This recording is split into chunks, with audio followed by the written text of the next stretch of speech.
ऐसे ही देखिएगा अगर हम लोग एस्ट्रोनॉट रहते हैं, उन सभी पृथ्वी को देखते हैं तो कुछ ऐसा नज़र आता। तो चलिए यहाँ पे बहुत सारे स्टूडेंट बैठे हैं, तो चलिए इसके कुछ-कुछ कलर सिग्निफिकेंस बता देते हैं। ग्रीन कलर क्या दर्शाता है, ब्राउन कलर क्या दर्शाता है और येलो रंग क्या दर्शाता है। ये सभी का अपना-अपना सिग्निफिकेंस है, क्यों हम लोग मानचित्र पे ये सब कलर इस्तेमाल करते हैं। देखिए सबसे पहला हम लोग देख रहे हैं भूरा रंग को। तो भूरा रंग पहाड़ी क्षेत्र, पठारी क्षेत्र और समतल जमीन को दर्शाने के लिए हम लोग भूरे रंग का इस्तेमाल करते हैं। पीले रंग का इस्तेमाल हम लोग रेगिस्तान और बालू वाला इलाका को पीले रंग से दर्शाने के लिए इस्तेमाल करते हैं। और हम लोग देख पा रहे हैं व्हाइट, सफेद, सफेद रंग देख पा रहे हैं ना? सफेद रंग बर्फीला या फिर बादल, बर्फ को और बादल को दर्शाने के लिए हम लोग सफेद रंग का इस्तेमाल करते हैं।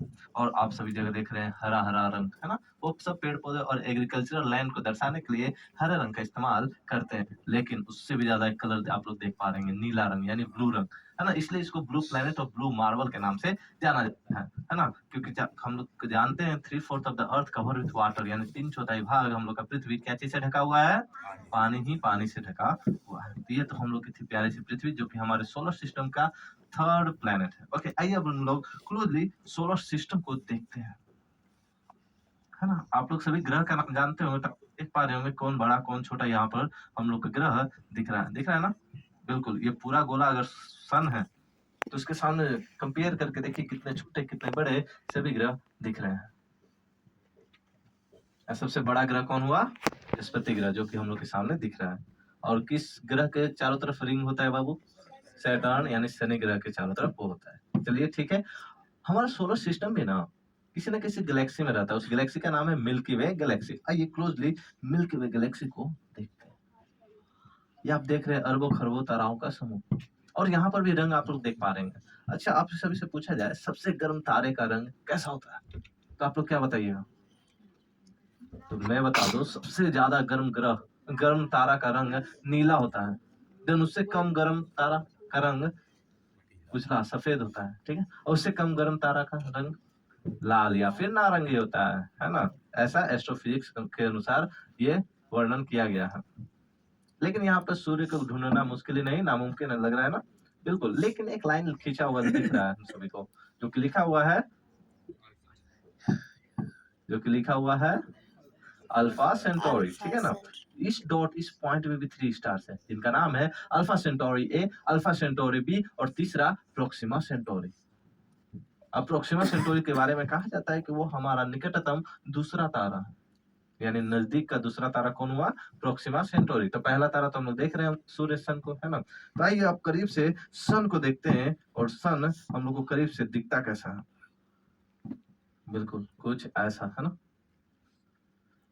सन का बाहरी परत का नाम कोरोना होता है, जिसका तापमान की बात करूं तो लाखों डिग्री सेल्सियस तक होती है। अब जो ये स्टूडियो एसडीओ लिखा हुआ और डेट टाइम मेंशन कर रहा है कि ये 5 फरवरी यानी 5 फरवरी 2024 का ये डाटा है, मंथ डे ईयर। नेक्स्ट, अगर सूर्य को हम लोग एक्सरे शीट से देखा जाए तो वो हमें दिखे कैसे, वो भी देख लेते हैं हम लोग। ये हम लोग देख रहे हैं एक्सरे शीट से कि सूर्य ऐसा दिखता है, बिल्कुल, और चमकता धमकता पार्ट वहां से निकलते हैं सोलर फ्लेयर्स, जो कि इस कारण रिएक्शन होता है, जो कि फिजन एंड फ्यूजन होता है, जिस कारण से ट्रेमेंडस amount of heat and energy निकलता है, जिस कारण से बॉल को बनाता है फायर बॉल, मींस आग का गोला, है ना? चलिए यहाँ से गेम स्टार्ट करते हैं। ओके, अब बारी बारी से एक एक कुछ न कुछ यहाँ पे आकाशीय पिंड को लाऊंगा, रिप्रेजेंट करूंगा, और आप सभी को बताना है वो है क्या। तो सबसे पहला चीज ये है क्या?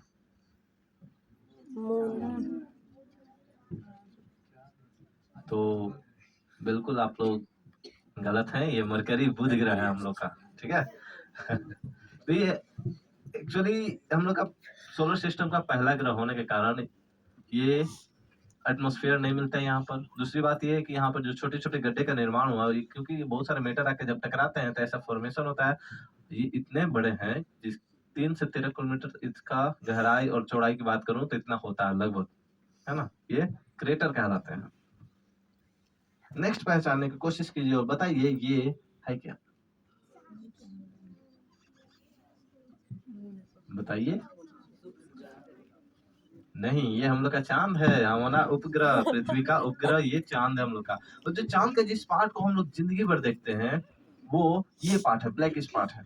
है ना? जिसको हम लोग मारिया के नाम से जानते हैं, यही हम लोग ज़िंदगी भर लाइफ टाइम हम लोग पृथ्वी पर है, तो इसको हम लोग लाइफ टाइम देखते हैं। है ना? जिस पार्ट को हम लोग चाँद का नहीं देख पाते हैं, वो ये है चमकता हुआ पार्ट जिसको हम लोग लूनर हाइलैंड के नाम से जानते हैं। चाँद का ये चमकीला भाग भी होता है। इसे देखने के लिए हमें कहाँ जाना पड़ जाएगा? है ना?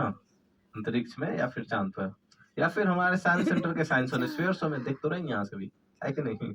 चलिए आगे बढ़ते हैं और इसको पहचानने की कोशिश कीजिए और बताइए आप सभी ये है क्या? Jupiter Mars. सही जवाब है ये है शुक्र ग्रह, जिसको हम लोग सुबह का तारा, शाम का तारा और पृथ्वी की जुड़वा बहन के नाम से जानते हैं। है ना? ये हमारे सौर परिवार में सबसे ज्यादा गर्म ग्रह के रूप में जाना जाता है। ऐसा इसलिए क्योंकि यहाँ मिलता है अप्रोक्स 90% तक कार्बन डाइऑक्साइड का मात्रा, जिस कारण से हीट सिस्टम मतलब इस ग्रह पर हीट बहुत ज्यादा है, जिस कारण से हमारे सौर परिवार में सबसे ज्यादा गर्म ग्रह के नाम से जाना जाता है। इसको सुबह का तारा, शाम का तारा इसलिए कहते हैं क्योंकि आप लोग ये व्हाइट व्हाइट पैचेस टाइप का देख पा रहे होंगे, धब्बे टाइप के, ये एक्चुअली सल्फ्यूरिक अम्ल है ना? जब इस पे सूर्य का लाइट पड़ता है, ये हमें आसमान में सुबह और शाम में चमकता हुआ दिखता है, जिस कारण से पृथ्वी से हम इसे तारा समझते हो, तो सुबह का तारा और शाम के तारा के नाम से इसे जानते हैं। ये हम लोग का शुक्र ग्रह है। नेक्स्ट पहचानिए। मार्स, बिल्कुल ये मंगल ग्रह हम लोग का, जिसको लाल ग्रह के नाम से भी जानते हैं। ऐसा इसलिए क्योंकि इसके सरफेस पे मिलता है फेरस ऑक्साइड का मात्रा इतना ज्यादा, चाहे आप पृथ्वी पर बैठे टेलीस्कोप से देखें या फिर अभी हम लोग बने हुए एस्ट्रोनॉट वहां से देख रहे हैं, तो इसका सतह लाल ही दिख रहा है। ओके, यहाँ पे एक क्वेश्चन बनता है कि आप सभी माउंट एवरेस्ट का नाम सुने ही होंगे, बिल्कुल, है ना? हमारे पृथ्वी पर मौजूद सबसे ऊंची चोटी है, लेकिन हमारे सौर मंडल में एक और चोटी है जो कि मंगल ग्रह पर मिलती है, जो कि हमारे माउंट एवरेस्ट से 2.5 टाइम्स बड़ा है। जो कि आपके सामने उभरा हुआ जो पार्ट दिख रहा है, उसका नाम माउंट ओलंपस है या फिर ओलंपस माउंट के नाम से जाना जाता है। ये हमारे माउंट एवरेस्ट से 2.5 टाइम्स यानी 2.5 गुना ज्यादा बड़ा है ना? और आप लोग जो स्क्रेचेस देख रहे हैं, ये बताता है कभी न कभी हमारे मंगल ग्रह पर पानी का अस्तित्व था, अब वो पूरी तरह क्या चीज में बदल गया है? आइस ग्लेशियर में। ठीक है, चलिए आगे बढ़ते हैं और देखते हैं अगला ग्रह जो कि है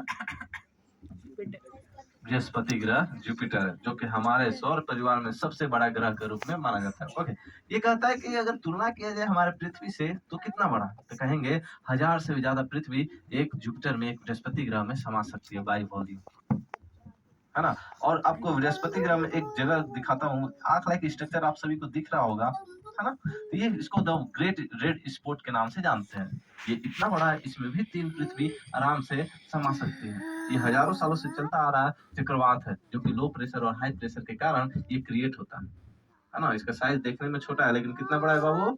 3 अर्थ के साइज के बराबर ये बड़ा है। हम लोग कहते हैं हम लोग अपने खुद बड़ा है आदमी, है ना?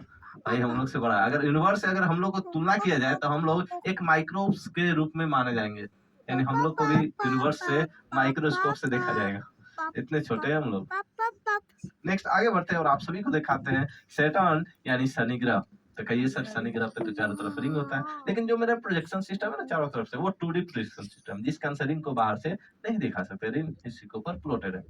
और कहा जाता है शनि ग्रह के बारे में कि हमारे सौर परिवार में सबसे हल्का ग्रह के रूप में माना जाता है। ठीक है, यानी ऐसा कभी संभव हुआ कि सभी ग्रह को पानी के ऊपर रखा जाए तो सबसे पहले ये तैरना चालू करेगा, तो जिस कारण से कहलाता है planet in our solar system, यानी सबसे हल्का ग्रह के रूप में इसे जानते हैं। आप दादी नानी से सुने होंगे तुम्हारा शनि भारी है, ऐसा कुछ नहीं बोलिएगा, शनि हल्का होता है, यानी शनि ग्रह हल्के होते हैं। नेक्स्ट आगे बढ़ते हैं और देखते हैं अरुण ग्रह को, तो कुछ ऐसा फेंट ब्लू कलर का दिखता है। अगर हम यहाँ पर हीलियम गैस मिलता है, जब थोड़ा सा भी लाइट इसे पड़ता है, ये कुछ ऐसा चमकता हुआ दिखता है, क्योंकि सूर्य का लाइट यहाँ तक बहुत मिनिमम पहुंच पाता है। आगे बढ़ते और देखते हैं नेपच्यून यानी वरुण ग्रह को, जिसको हम लोग जनरली बर्फ भी मिलता है यहाँ पर, इसको बर्फ के दानव ग्रह के नाम से भी जानते हैं, जो कि ऐसा कलर में दिखता है। ये हमारे सोलर सिस्टम का अभी तक का आखिरी लास्ट प्लैनेट है, लेकिन 2006 से पहले एक और प्लैनेट हुआ करता, जो कि हमारा लास्ट प्लैनेट था, जो कि था प्लूटो। आइए प्लूटो को देखते हैं। ये आपके सामने जो है ये प्लूटो है। अच्छा, ग्रह उसी को कहते हैं जो सूर्य के चारों तरफ एक ऑर्बिट, एक फिक्स ऑर्बिट में घूमे और किसी दूसरे को ऑर्बिट को कट न करे, उसी को हम लोग क्या कहते हैं? प्लेनेट यानी ग्रह कहते हैं। ठीक है भाई, उपग्रह उसको कहते हैं जो प्लेनेट के चारों तरफ अपने फिक्स्ड ऑर्बिट में घूमे और वो किसी और को कट ना करे, उसको कहेंगे उपग्रह। ठीक है, लेकिन ये था बदमाश, ये ना वरुण ग्रह के अक्ष को काट के आता था घूमकर, जिस कारण से इसको ग्रह के नाम से हटा दिया गया। अब इसको बौना ग्रह के नाम से जानते हैं। ओके, अब हम लोग काफी दूर आ गए, सौर मंडल के आखिरी के आखिरी पड़ाव तक। अब आते हैं अपने घर जो कि हमारी प्यारी सी पृथ्वी थी। आइए रियल टाइम पृथ्वी देखते हैं। अगर हम लोग 1200 फीट पृथ्वी से ऊपर जाएँगे तो हमें पृथ्वी कुछ ऐसा दिखेगा। बादल को चलते हुए हमें आसमान में बिल्कुल दिखता हुआ दिखेगा। और डेट टाइम मेंशन किया गया 8 फरवरी 2024, 9 फरवरी 2024। आप देख सकते हैं कौन से महाद्वीप कौन कहाँ पर कैसे बादल का रफ्तार था, कैसा क्या था।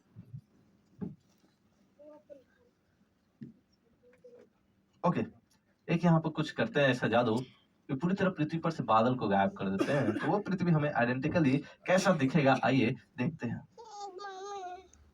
पूरी तरह क्या कर दिया मैं बादल को। क्या सच में बादल पृथ्वी पर से गायब हो जाए तो हम लोग जी सकते हैं? जीवन संभव है पृथ्वी पर?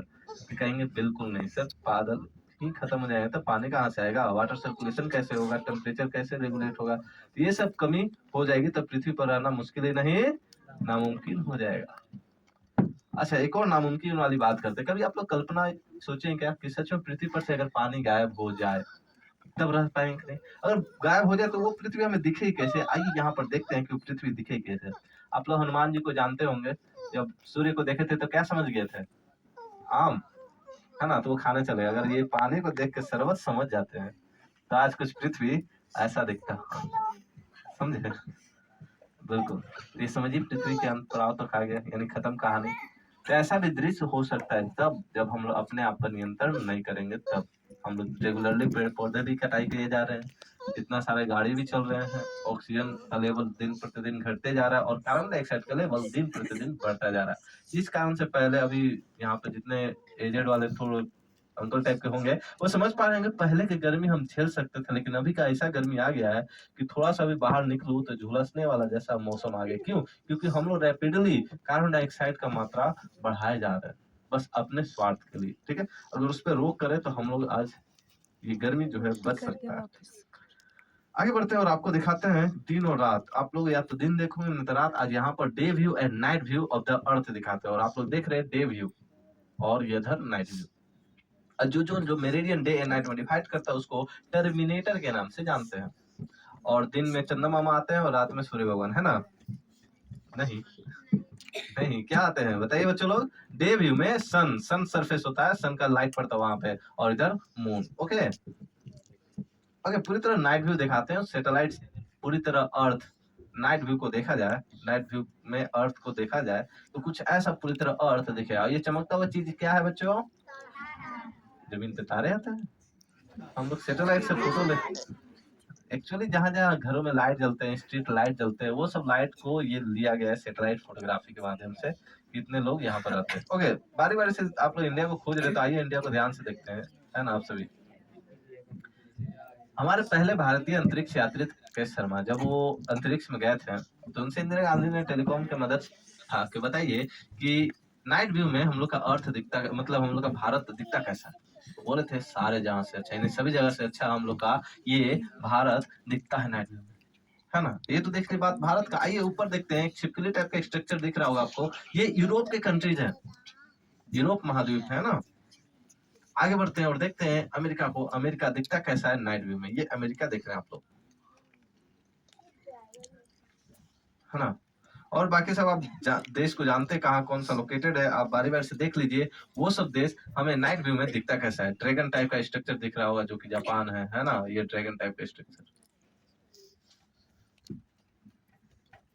चलिए आगे बढ़ते हैं। आज हम लोग इतने ज्यादा ग्लोबलाइजेशन हो गए हैं कि आज लोग हर जगह जाना मुश्किल नहीं, अब मुमकिन हो गया है। कहने का मतलब जो आप लोग ब्लू लाइन देख रहे हैं वो समुद्री मार्ग है, और जो आप लोग रेड लाइन देख रहे हैं वो वायु मार्ग है ना? पहले के लोग समुद्री मार्ग बहुत ज्यादा यूज करते थे, लेकिन अब देखिए आज हम लोग आसमान को भी खाली नहीं छोड़े हैं, वहां भी बहुत सारे प्लेन्स आते जाते रहते हैं, है ना?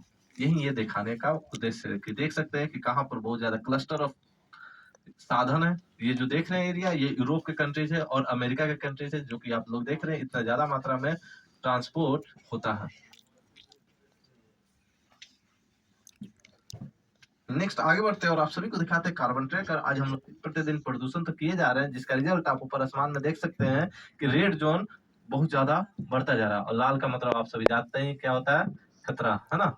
यही आज हम लोग ओजोन परत यानी O3 ओजोन परत को भी आज हम लोग उसको भी नहीं छोड़े ना। दिन पर दिन वो भी डिप्लेशन होते जा रहा है, पतला होते जा रहा है, जिस कारण से जो पहले हम लोग को फ़िल्टर करके जो रे सनलाइट आती थी, अब हमें डायरेक्टली पड़ता है, जिस कारण से इतना गर्मी हम लोग को महसूस कर पाते हैं। चलिए आगे बढ़ते हैं और दिखाते हैं आपको बायोस्फीयर या पेड़-पौधे के बारे में भी थोड़ा बातें कर लेते हैं। आप लोग जहाँ-जहाँ हरा रंग देख रहे होंगे, समझिए वहाँ पर पेड़-पौधे जैसे कि मैंने ब्रीफ दिया था शुरू में। ओके, लेकिन ये हरा कलर भी फेड होता हुआ दिखता है, फीका होता हुआ भी दिख रहा है ना? तो ऐसा इसलिए क्योंकि अलग-अलग मन का डाटा है, जहाँ भी बताया जा रहा है कि पत्ते भी गिरते-झड़ते हैं, जो कि कारण ऐसा हो सकता है। लेकिन आप सभी को अमेज़न का रेन फॉरेस्ट दिखाते हैं, जिसको हम लोग पृथ्वी का फेफड़ा के नाम से भी जानते हैं, जो कि ये पार्ट है, जो कि है अमेज़न का रेन फॉरेस्ट। ठीक है? जिसको हम लोग क्या बोले अभी? लंग्स ऑफ द अर्थ यानी पृथ्वी का फेफड़ा के नाम से जानते हैं। यही हमारे पृथ्वी पर मौजूद है, जिस कारण से आज हमारे वायुमंडल में 20 से 21% ऑक्सीजन अवेलेबल है। अगर मान लीजिए कि हमारे पृथ्वी पर ये मौजूद नहीं रहता, तो आज हम लोग स्कूल बैग की जगह ऑक्सीजन सिलेंडर बैग ढोना चालू कर देते। और आज हम लोग इतने ज़्यादा पॉपुलेशन में हैं कि ऑक्सीजन रैपिडली कम होना चालू हो जाता, है ना?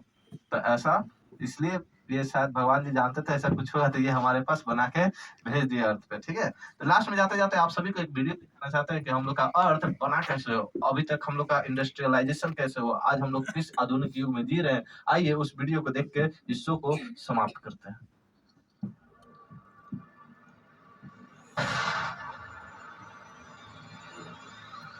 Since Earth was formed 4.6 billion years ago, change has been the one constant.